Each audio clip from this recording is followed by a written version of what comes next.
Hey guys, welcome back to Jeeva lifestyle walk. So இன்றைக்கி நம்ம மாடி தோட்டத்தில் என்ன அறுவடை பண்ணியிருக்கோம்னு பார்த்தீங்கன்னா பிடிக்காரணி தான் அறுவடை பண்ணியிருக்கோம்.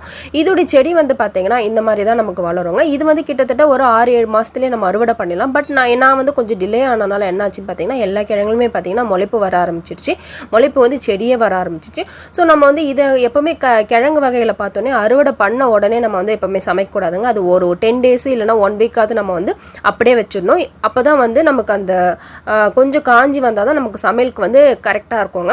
ஸோ இதில் வந்து பார்த்திங்கன்னா நார்மல் கரணக்கிழங்கு சேப்பங்கிழங்கை பொறுத்த வரைக்கும் பார்த்திங்கன்னா அதில் இருக்க அரிப்புத்தன்மையை விட இதில் வந்து அரிப்புத்தன்மை அதிகமாக இருக்கும். ஸோ அதனால் நம்ம என்ன பண்ணலான்னு பார்த்தீங்கன்னா இதை வேக வைக்கும் போதே நம்ம புளி கரைசல் போட்டு நம்ம வந்து வேக வச்சோம்னா நமக்கு அந்த அரிப்புத்தன்மை வந்து கம்மியாக இருக்கும். எவ்வளோ பெருசாக வந்திருக்கு பாருங்கள். எல்லாமே வந்து பார்த்திங்கன்னா கணுக்கள், அதாவது முளைப்புத்தன்மை வந்துடுச்சு. நீங்களும் வந்து ஈஸியாக மாடி தோட்டத்தில் வந்து கண்டிப்பாக இந்த மாதிரி கிழங்கு வகைகளை வறுத்து நம்ம வந்து பயன்பெறலாங்க. உங்களுக்கு இந்த வீடியோ பிடிச்சிருக்குன்னு நினைக்கிறேன். பிடிச்சிருந்தா கண்டிப்பாக நம்ம சேனலை சப்ஸ்கிரைப் பண்ணிக்கோங்க. தேங்க்யூ. தேங்க்ஸ் ஃபார் வாட்சிங்.